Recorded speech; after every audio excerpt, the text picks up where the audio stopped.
I've been waiting for the right time to talk about this. Na ni ile siku nimeheal. But I think nimeheal. Sasa I think niko na courage to talk about this. I know watu wengi wenye ni followers wangu, marafiki zangu wamekuwa wakijiuliza nilienda wapi? What happened? And now this is the story. So it was this day nikaingia Tinder. Kukosa bibi ni kitu mbaya. Kukosa bibi ni kitu mbaya sana. So nimekuwa nikitafuta wife ama nikitafuta girlfriend. So nikaamua niingie Tinder. Na ever since kuna beshte yangu alipata bibi from Tinder, I decided wacha niingie Tinder. So nikaingia Tinder, nikapata kasichana and well tukaongea na yeye for some days, ikafikia to a point tunafaa sasa to meet. So on this day yenye tulikuwa tunafaa ku meet, I remember very well it was on a Friday jioni. So nikampigia on Thursday usiku, nikamwambia tunafaa to meet, yaka aka prefer to meet on Friday jioni. So nikamwambia well to meet wapi, akaniambia nitafuta tu location ni sawa, tunaweza meet. So nikatafuta location, nikamwambia si to meet Thika Road, akaniambia Thika Road ni far, yeye anaishi Kiambu. Mimi nikamwambia ni sawa, tunaweza meet wapi? Two Rivers Mall. Mimi na kierere yangu nimeishi kutamani kwenda Two Rivers Mall. So nikaenda Two Rivers Mall. Actually nilitoka hapa around saa 8. So nilifika Two Rivers Mall around kitu 3:30, 3:40 huko. So nikafika Two Rivers Mall, hakuwa amefika, so nikakaa kwa parking ya chini. Two Rivers inakuanga na ile gate ya huko juu, unaingilia huko juu na unaweza enda uingilie huko chini. So cause mimi it was my first time, sikuwa najua parking ziko wapi, mtu ana parking aje, mtu anaingianga aje. So niliingia nikapewa kale kapepa ka parking, nikaenda kutafuta parking sasa. So nilienda mpaka huko chini, sikuwa najua kuna parking basement ama nini. So nilienda huko chini, before utoke kwa gate kuna ka parking kako east side. So nikaenda nikapark hapo na nikatulia. And I started talking to mom, tulikuwa tunaongea na mom na simu. But before tuongea na mom na simu, nilikuwa natengeneza video za TikTok. So nilikuwa nachukua video zangu na simu yangu. It was a Samsung Galaxy S25 Ultra. Actually it was still new because nilikuwa nimenunua phone store na nilikuwa nimepelekwa na Shokora. So it was still new. Haikuwa imekaa sana. Kama ilikuwa imekaa sana ni kitu roughly kitu 1 month. Haikuwa imekaa sana. So nilikuwa nafanya tu videos alafu nikamaliza kufanya videos zenye nilikuwa nimefanya, nikapost kama 2, nikapost 2, nikabakisha zingine huko kwa draft. So nikafikiria acha nipigie mama yangu because actually I love talking to my mom. And every time when I'm idle, I will just call mom. Mimi sinanga marafiki, so I'll just call mom. So nilikuwa naongea na mom. So huyu dem akanipigia, akanitext, akaniambia saa hii ndo anafika Kirigiti I think iko Kiambu Road. Sasa ndo anafika Kirigiti, anakam. Hapo si Kirigiti Kist. Anafika Kist ndo anakam. So nikamwambia ni sawa, nipate wapi? Nipate Two Rivers. Haya, nikakaa. So as I was talking to my mom, a certain guy Mokorino akanipita and then akarudi. Akageuka akarudi. Akanipata sasa kwa gari nimekaa, akanisalimia. Na Mokorino wagidhomo tu akanisalimia. Akaniambia ananijua na mimi yeye ni fan wangu sana. So nikamwambia thank you, mimi nimetembea tu kwenu, kuna msee naongoja. So akaniambia mimi nimekuja tu kutembea, nimeenda nikunywe chai pale juu, alafu niende home. Mimi nakujanga tu kutulia, nafanya kazi tu hapa tu Kirigiti. Nikamwambia wow, that's good. Mimi naishi Kenol, nimetembea tu hapa, nimekuja kuona mtu. So juni wa Githomo na naishi mwa Githomo sana. Nikajua sitamwambia nimekuja kuona msichana na ameniambia yeye ni fan wangu. So yeye ananijua kama mtoto kama Mungu. So sikumwambia vitu mingi about what I came to do, nimekuja kufanya nini. So sikumwambia sana. Akaniambia si ukiongoja tu huyo mtu unaongoja, twende pale kwa hoteli nikubaie chai, tuongee, tujuane sana, ujue kazi nafanya, nijue kazi unafanya, tujue kama tunaweza saidiana.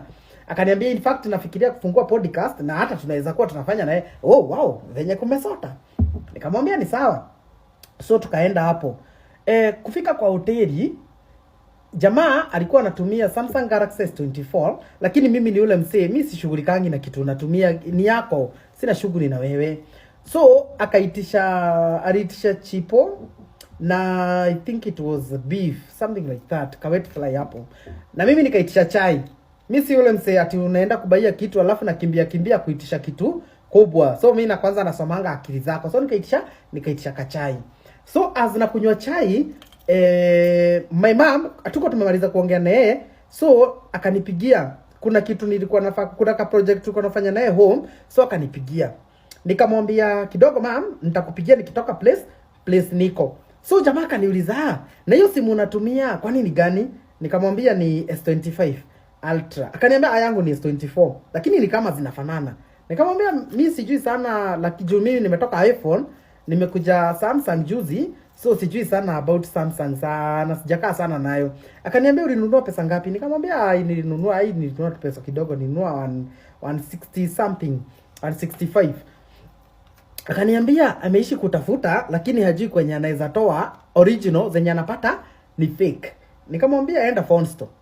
Akaniambia hebu nione hii yako, ndo nikienda phone store nijue naenda kuona simu nini, simu inakaa aje.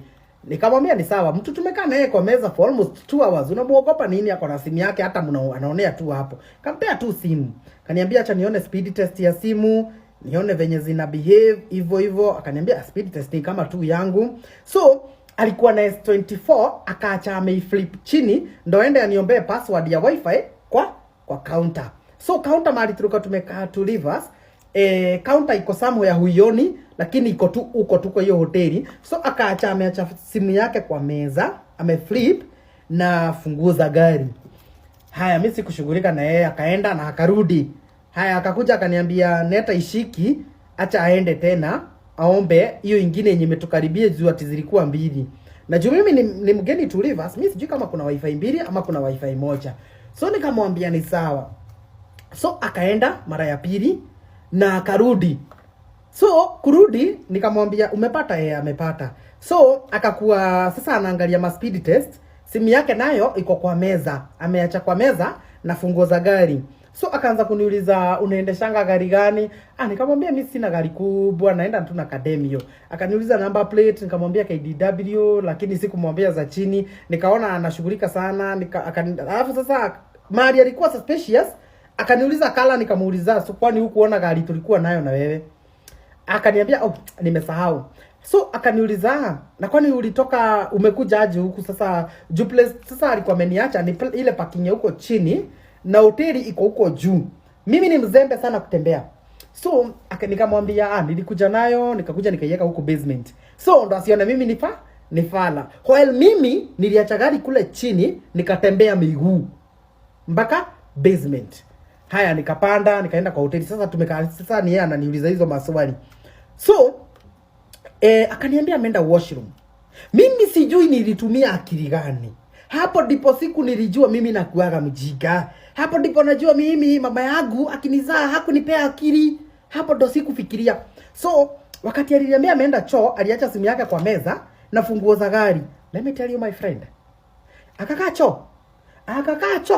Hata kama nikaswende, akakaa choo wa Githomo. Akakaa choo. Nikafikiria hapana. Acha niende nimwangalie wapi kwa choo. So nikachukua simu yake na funguo za gari juu sasa hatutarudi hapo tena, alikuwa ameshalipa bill. Ni hivyo, hiyo story imeisha. Nikaenda kwa counter. Nikauliza washroom ziko wapi? Wacha sijaambiwa washroom ziko nyuma yangu my friend. Na alitoka mbele. Akili zangu tu nikaangalia simu yake my friend, niliachiwa dame. Hii ndo simu niliachiwa kwa meza. Sitawahi sahau na hizi funguo. So, hii simu ni fake. Actually, hii si simu, hii ni dame. Hii simu ni fake. Hii ndo niliachiwa kwa meza. Na hizi funguo za gari. My friend. Akorodia gurukire muthenya ucio. Ndikaguruka. If sikukuwa mwenda wazimu on that faithful day, niye ndikaguruka. Nani hata kwambia mpaka parking nililipiwa kutoka. Ndahitirie kuiyo nginya ngari. Andu a nyumba. That mukorino. Muogope. Muogope. Muisika guaru. Mukorino wa Githomo. Kulikuwa jire. So, after jamaa ameniibia simu, na ameenda nayo, mimi sikuwa na do. And mind simu siku hizi mimi si watu wengi wanatumianga cash, watu wengi wanatumianga M-Pesa. So mimi sikuwa na pesa cash, nilikuwa tu na pesa kwa simu. Na hiyo ndo simu yenye amebeba na ameniachia dame na funguo za gari. Hizi funguo hata sijui ni gari type gani. So niko to Rivers, nitatoka aje? So niko tu na kale kakaratasi ka parking. So nikuenda kuripoti huko. Kuripoti akapatikana kwa CCTV, akapatikana huyo msee ametoka, ameenda, wakaniambia wao they don't deal with cases zenye ziko nje. Kesi zao zinaishanga tu mtu kama ako ndani. So nikajua tu hapo siwezi saidika, naenda police station. So nikawauliza sasa hata parking nalipa na nini? Hakuna namba ya mtu mwenye najua nitampigia ati anilipie. So wakaniambia wewe kuja uache details zako, parking wewe utatoka tu. Utariliziwa tu utoke. So nikatoka. Kutoka tu nje ni kama shetani na yeye anakuanga tu amenifuata. Gari ikawasha mataa, haina mafuta. Kufika petrol station, mimi najua nini? Hakuna. Najua namba ya nani? Hakuna. Sinajua tu namba ya mama yangu. Mama yangu na yeye nampigia simu ashiki simu. Kupigia jamaa mwingine anaitwa Steve, namuitanga kwa WhatsApp. Na yeye achukui simu. Mimi nikajua kimeniramba. So kufika pale Roiro, so as I'm going home now. Sasa nishatoka huko, nilienda nikaripoti Runda police station, nikaripoti huko, alafu sasa wakaniambia niende the following morning. So ndo niende kwa DCI. Niende na receipt ya simu. So kufika Kimbo pale juu pale sijui panaitangwa aje pale after umepita Weybridge ukienda on your way unaenda Thika. Kuna shell inakuanga hapo. So nikaenda nikasimama hapo. Nikajua hii gari sasa nikijaribu tu nipite hapa itazima, na ikizimia kwa barabara haitakuwa poa. So nikajua acha nisimame hapa mpaka time yenye mama atachukua simu, nimpigie simu na simu ya huyu attendant wa petrol station. So remember naenda sasa place tu naenda, the first time nilikuwa nimempigia nikiwa police station na simu ya polisi. Sasa nimekuja kwa petrol station, sasa nampigia simu na namba ya attendant. So nikapigia mam akachukua akaniambia mimi niko tu na 500. Nikajua 500 haiwezi nifikisha Keno. So nikajua nawapigia, acha nipigie sasa Steve. Steve akachukua na yeye akaniambia ataniwekea 500. Nikampea story tu akaniambia ataniwekea 500. Nikapigia Shokora najuanga namba yake offhead. Juu ya kunisumbuanga tu, namba yake anaijuanga tu. So nikampigia na yeye Shokora, hata kama mnaona akiwa mbaya alinitumia punch. And he can witness about, anajua alinitumia punch. So hiyo time wanatumia ujamaa wa petrol station. So jamaa wa petrol station akaniambia amewekewa 1500. Nikamwambia fanya hivi, niwekee dhao, alafu punch unipe. Juu sasa sina do. Akaniwekea dhao, alafu akanipea punch. Nikakuja home. Kufika home, nilikuwa na kasimu ka backup sasa kwa nyumba. So nikachukua kasimu nikajaribu kulogin TikTok yangu, I login. Nikajaribu kulogin YouTube yangu, I login. Nikajiuliza kunaenda aje. Nikajaribu tena. So nika login backup account yangu sasa hii yenye natumia ilikuwa tu lakini haikuwa active, ilikuwa tu kale kasudo. Hata akakuwa kanajiita Muigai Junior. So nikaangalia nayo zile video zenye na postingi ushare, mimi ushare. So nikajaribu kufungua hiyo share. So kufungua inaniambia account does not exist. Kuangalia YouTube iko deleted. Wagithomo, ni sawa uliniibia simu. Account yangu ya TikTok uliuliza nini? Wagithomo, YouTube account yangu uliuliza nini? Hata sijui venye yako delete Facebook. TikTok yangu ilipotea. YouTube yangu ilipotea. I have a new YouTube channel and then subscribe. And this is my new YouTube TikTok account. Tafadhali ni follow ini tu. Hivyo ndo kulienda. Jamaa alienda. I think sijui venye ali access account yangu akaniibia pesa ilikuwa kwa bank. M-Pesa. Simu aliiba. And that's what happened to me 2 months ago. Watu wa phone store, simu mliniuzia iliibwa. So that's what happened. Chani mweke picha mkonino mwizi, but ni sawa tu. Anyway, ni follow ini tu.